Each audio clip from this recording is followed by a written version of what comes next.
Então, o nosso livro começa dizendo assim: como as pessoas faziam para escrever no Egito Antigo? Você sabe alguma coisa sobre a escrita antiga dos egípcios? Você sabia que essa escrita foi feita há mais de 5.300 anos? Então, vamos conhecer um pouquinho da escrita antiga? Então, o nosso livro diz assim: a escrita no Egito Antigo era uma atividade muito importante e restrita aos faraós, funcionários da realeza, sacerdotes e escribas. Tá vendo? Então, só esse povo tinha conhecimento e sabia escrever no Egito Antigo. Mas será que as formas de escritas utilizadas pelos egípcios da antiguidade eram muito diferentes da que utilizamos hoje? O que você acha, né?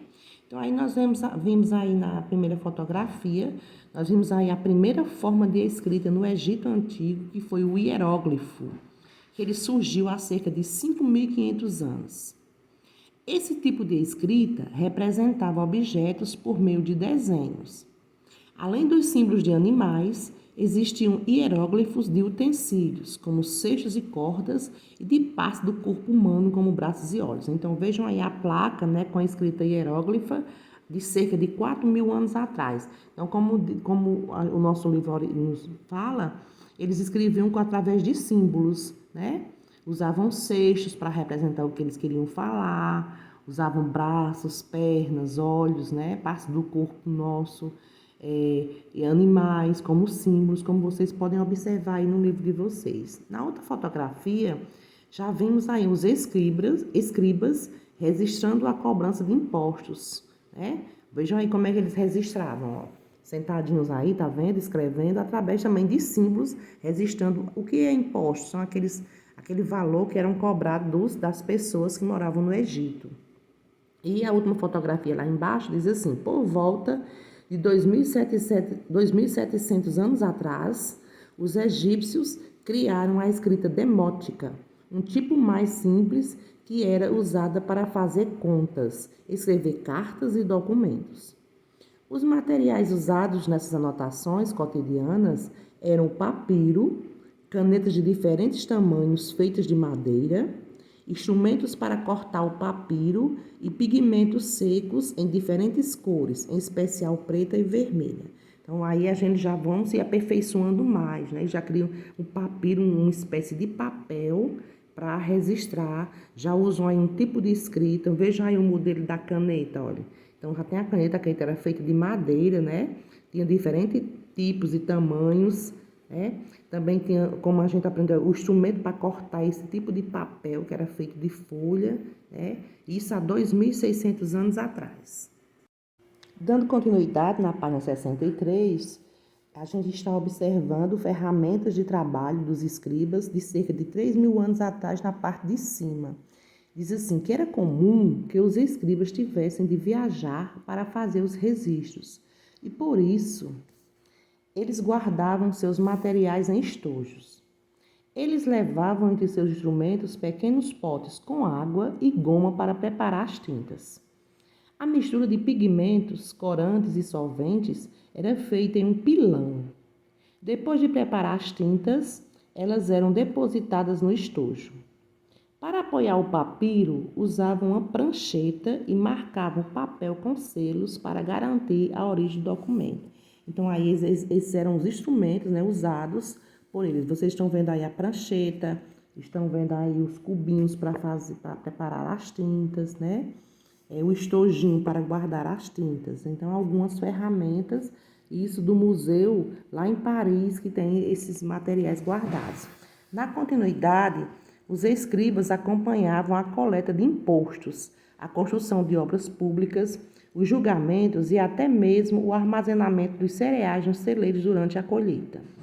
As atividades do império eram registradas e controladas por esses funcionários, que eram considerados muito importantes, pois apenas uma pequena parcela da população sabia ler e escrever. Estão vendo aí a fotografia? O modelo de madeira representando escribas em um celeiro, registrando a produção na região de Deir el-Bahari, Egito, há cerca de 4.000 anos. E na fotografia abaixo, existiam escribas especializados em fazer desenhos, tanto em papiro quanto em murais. Alguns deles desfrutavam de grande prestígio social e realizavam funções como estudo de matemática, astronomia, ciências e atividades religiosas, tá vendo? A página do Livro dos Mortos, produzido por escribas no Egito, então eles desenhando aí, né? Nas paredes também tinham escribas especializados em fazer esses desenhos nas paredes, para registrar a história deles. Então, no nosso livro tem duas perguntinhas. A primeira diz assim: por que a escrita era considerada uma atividade tão importante para os egípcios? Hein, pessoal? O que é que vocês acham? Por que ela era tão importante? Porque vocês sabem, a gente viu aí que boa parte das atividades importantes para o império, como a coleta de impostos, o controle e o registro de colheitas e obras públicas, eram registradas e até as religiosas de estudo estavam relacionadas a esse registro escrito, era como eles tinham que fazer a contabilidade, né? Assim que a gente viu aí na página anterior. E a segunda pergunta, o livro pergunta assim: quais instrumentos os escribas utilizavam nas atividades deles? Esses instrumentos são parecidos com o que você usa para escrever hoje? Então, o que é que você acha? Então, quais eram os instrumentos? Nós vimos que eles usavam corantes e pigmentos, né? Eram dissolvidos em água e goma no momento em que ia escrever.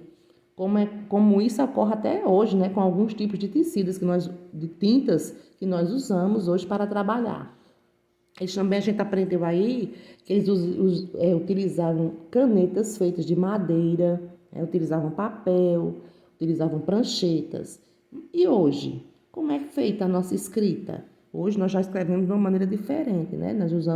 Eles usavam também figuras, hoje nós já usamos letras, né?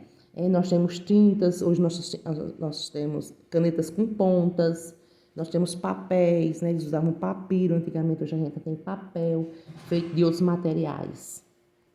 Na página 64 do nosso livro de História, fala sobre cidadania no passado e no presente. Então, você já deve ter ouvido falar na palavra cidadania. Mas você sabe o que ela significa? Quem é cidadão? Então, a palavra cidadania, pessoal, refere-se à condição da pessoa que vive em uma comunidade politicamente organizada e aos seus direitos e deveres que ela possui. Hoje, todos nós somos considerados cidadãos. Porém, a concepção de cidadania sofreu muitas transformações ao longo do tempo, pois nas cidades antigas, nem todas as pessoas tinham os mesmos direitos ou podiam participar da vida pública. Então, na Babilônia, um dos primeiros tratados jurídicos de que se tem registro, o Código de Hammurabi, organizado há cerca de 4.000 anos, dividia a sociedade entre trabalhadores livres, escravos e ricos. De acordo com esse conjunto de leis, os delitos contra a população que tinha mais propriedades eram punidos com maior severidade. Havia também uma diferença entre homens e mulheres, pois apenas os homens tinham direito à herança familiar. E as decisões políticas na antiguidade? Na Roma Antiga, cidade que atualmente é a capital da Itália, os direitos e a participação nas decisões também não eram estendidos a todas as pessoas. Há mais de 2.000 anos, a sociedade era dividida em classes. Tinha grandes proprietários de terras, que eram chamados de patrícios, e tinham vários direitos, como acesso aos cargos públicos. Já os plebeus, que eram os artesãos, os camponeses, os comerciantes e outros trabalhadores livres, que não podiam se casar com patrícios nem participar das decisões políticas. Por anos, lutaram para obter direitos iguais, e há cerca de 2.500 anos, eles conquistaram o direito às suas próprias reuniões e a eleger um representante político para defender os seus direitos, no caso, o tribuno da plebe. Você sabia que ao longo dos séculos, Roma conquistou vários povos e se transformou em um grande império? Os povos vencidos nas guerras, muitas vezes, eram escravizados e obrigados a realizar várias tarefas Entre elas, tinham de lutar entre si em arenas públicas para a divisão da população. Muitos lutadores, chamados gladiadores, esperavam resgatar a liberdade caso vencessem o duelo. O Coliseu era um dos espaços em que ocorriam essas batalhas. Então, depois que a gente fez aí a leitura dos textos, são propostas para nós aí 3 questões na página 65. Então, ele pergunta, a primeira questão, ele pede para você explicar o que é cidadania. Nós acabamos de ler aí no parágrafo, né, anterior, que cidadania refere-se à condição da pessoa que vive em uma comunidade politicamente organizada e aos direitos e deveres que ela possui. Na segunda questão, pergunta: nas cidades antigas, todas as pessoas tinham acesso aos mesmos direitos? Foi isso, gente, que nós lemos lá? Ele pede que você explique. A gente viu aí, né, que a organização das cidades, ela era muito desigual, né? Na Babilônia, por exemplo, os trabalhadores e os escravos não tinham os mesmos direitos dos grandes proprietários. E até a punição de crimes que eles cometiam levava em conta a posição social de cada pessoa. Vocês lembram disso que a gente leu ali? As mulheres também tinham menos direitos que os homens, né?